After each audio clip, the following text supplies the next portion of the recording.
Good morning. Good to have you with us on this Thursday. I'm Joe Fryer. And I'm Valerie Castro in for Savannah Sellers. We begin this morning with the aftermath of Hurricane Idalia. Florida is just beginning to assess the damage after the storm made landfall in the Big Bend region yesterday. Idalia hit Florida's coast as a Category 3 hurricane with winds near 125 miles an hour. This gives you an idea of what Floridians are dealing with this morning. Debris is everywhere, power lines and trees toppled, and roofs ripped right off buildings. This woman describes the frightening moment when her roof collapsed with her family inside.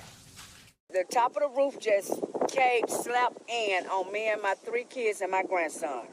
My daughter is pregnant. She's 5 months pregnant, so she was laying on the side of the bed where the roof was coming in, and it fell on her, but I was able to pull her out of it.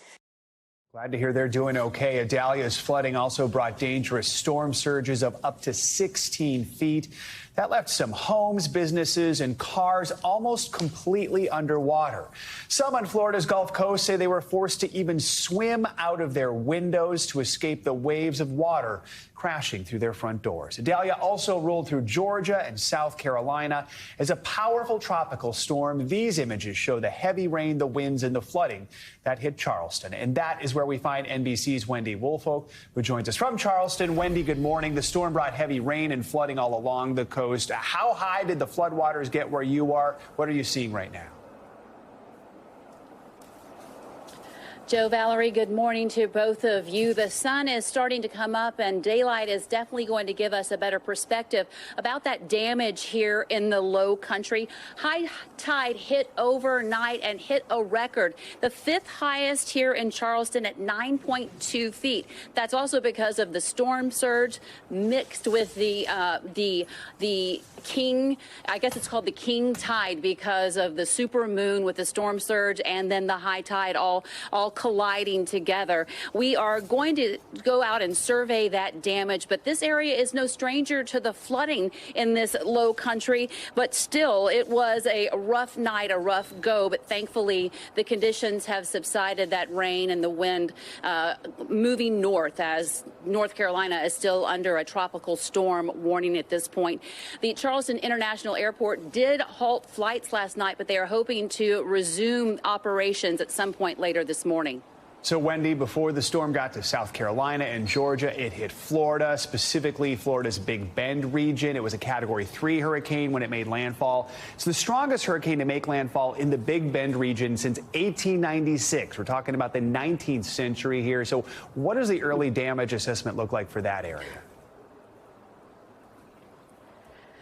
I think the good news, Joe, is the fact that the Big Bend area is not as densely populated as some of the other coastal areas. So what they're really dealing with are those downed trees and the power lines. Now, certainly the structures and buildings and homes were no match for those 120, 125 mile an hour winds that Idalia brought with it when it came on shore. But let's think about it. It's not even been 24 full hours since the storm made landfall, and yet it hit 4 states, and we are looking at somewhere in the neighborhood of 312,000 customers without power still from Florida, Georgia, South, and North Carolina. And I think that is going to be one of the most significant challenges to them.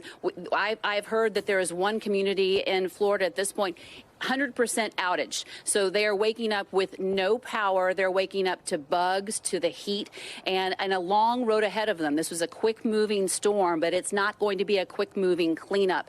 You know, we're talking about not days or weeks, but certainly months, even years ahead of us. All right, Wendy, thank you so much. Appreciate it. Joining us now is Deputy Chief Jason Cruson from the Charleston Fire Department. Thank you so much for joining us this morning. Give us a sense of what you're seeing there in Charleston this morning. Well, our crews are going to be heading out first thing this morning to start conducting some of their damage assessment.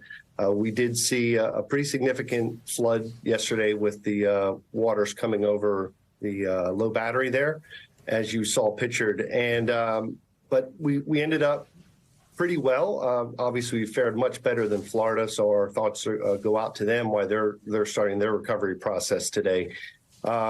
But it was very safe. We're lucky our responders were well prepared, and our community listened to us and stayed home and stayed out of the way. Speaking of your crews being well prepared, what are the challenges that they're going to be facing throughout the morning? Are there any challenges that you were dealing with overnight? Yeah, so as I said, we're starting our damage assessments. We didn't have very many power outages, so the winds spared us pretty well. We did have significant flooding, so we'll be going out today, starting with the debris cleanup and starting to clear some of the roadways that may be blocked. Our flooding has subsided pretty well. We have pumps in place to go ahead and get some of the low-lying areas that didn't clear out themselves once the low tide turned around on us. But yeah, it's really just going to be going out and starting that assessment this morning.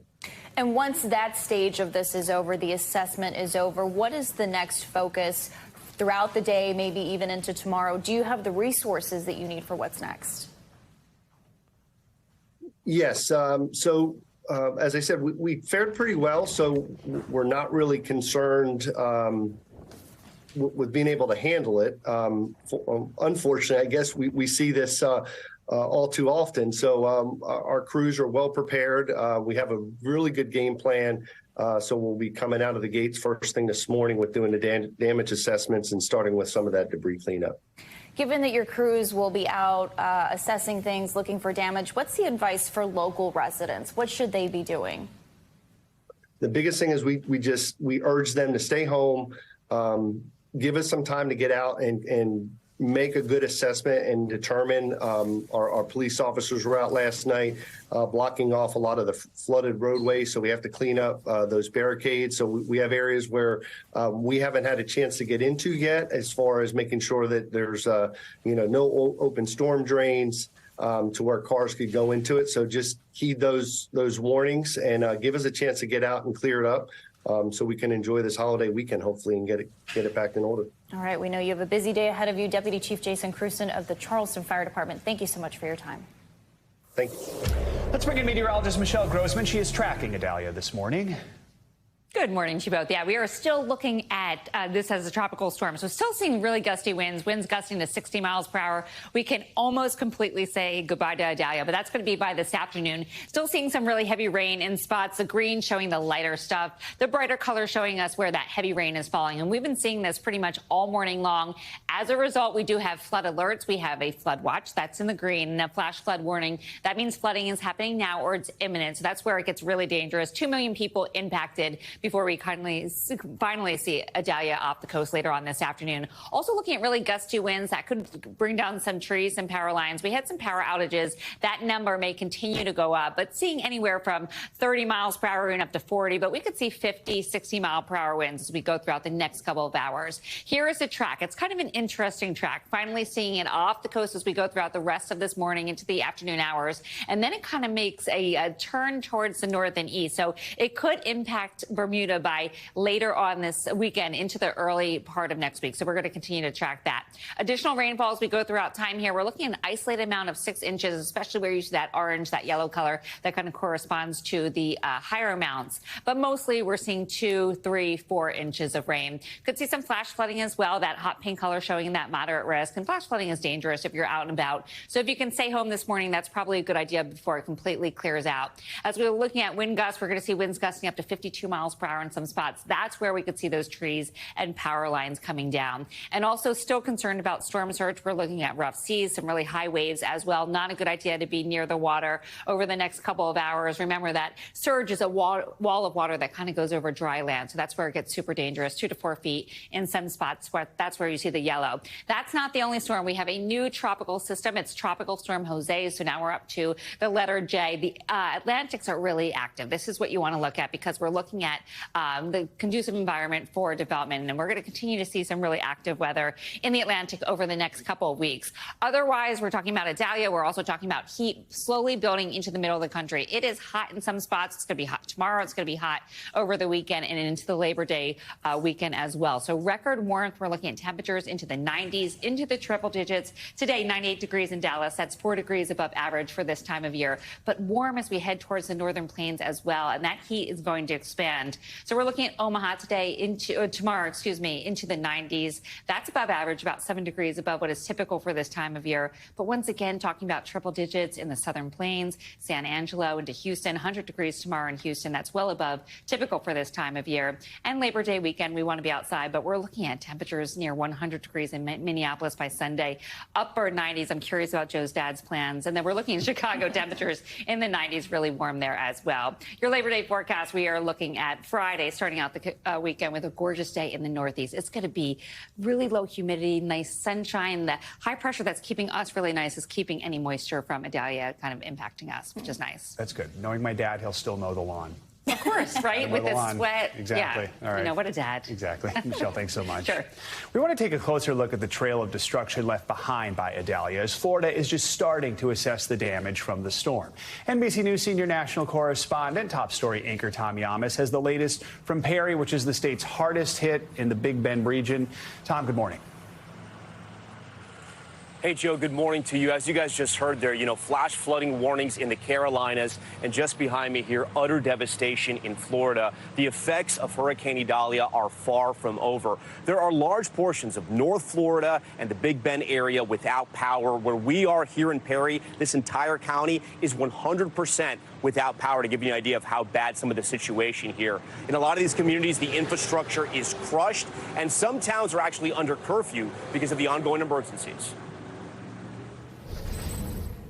This morning, the eye of Hurricane Idalia has moved on from Florida, becoming a tropical storm overnight, but still wreaking havoc in the Carolinas. In Charleston, South Carolina, tide levels reached more than 9 feet. Charleston Harbor overflowing, while nearby, severe winds sent this car flying. The storm surge also flooding the Isle of Palms, and Idalia left behind major flooding in Florida as well, turning streets into rivers. It's going to swallow up the whole town. I've got to get to cover. Idalia made landfall Wednesday in Florida as a Category 3 storm that spanned 350 miles in diameter. Drone video showing the aftermath in the town of Steinhatchee, where homes and boats were submerged. Strong winds ripping a roof off of a home, while high tides causing violent waves to slam onto highways. And at one point in Cedar Key, the storm surge surpassing 10 feet. It was the biggest that we've ever seen. Maximum winds at landfall were near 125 miles per hour. The Big Bend area has not seen a hurricane of that strength in 127 years. This is a giant pine tree that has crashed into a home here in Perry. There was a family inside with a baby. It was kind of terrifying, honestly. We heard one of the trees start to crack, and our eyes just got widened. He came and he jumped over top of us. So your husband put his body over your body to protect you? Mm-hmm. Governor Ron DeSantis saying recovery efforts and cleanup are out in full force. We haven't had a storm take this path at this level since the 1890s. What's your message to Floridians who are trapped or stranded right now? If you are in harm's way or you are in peril, you call emergency and there will be a response. The governor's wife tweeting that his mansion in Tallahassee also saw some damage from a 100-year-old oak tree. The family uninjured. As Florida reels through the aftermath of Idalia, the storm barreled through parts of Georgia with winds reaching 90 miles per hour. There's been a heavy impact in South Georgia with heavy rainfall and heavy winds. Before moving to the Carolinas. This morning, new concerns over flash flooding along the coast as the wrath of Tropical Storm Idalia sweeps through the southeast. Now, as with tornadoes, sometimes with hurricanes, a few feet can make a huge difference, guys. There are sections of Cedar Key that are completely wiped out. But as a community leader that showed us, when you see this drone video, essentially there are homes that are wiped out, but there are also homes that look like they were barely touched. It's unfortunate, one of the realities that happened during these hurricanes. A lot of water came into the Big Bend area, but we can also report that a lot of that water has receded. But again, communities are digging out this morning.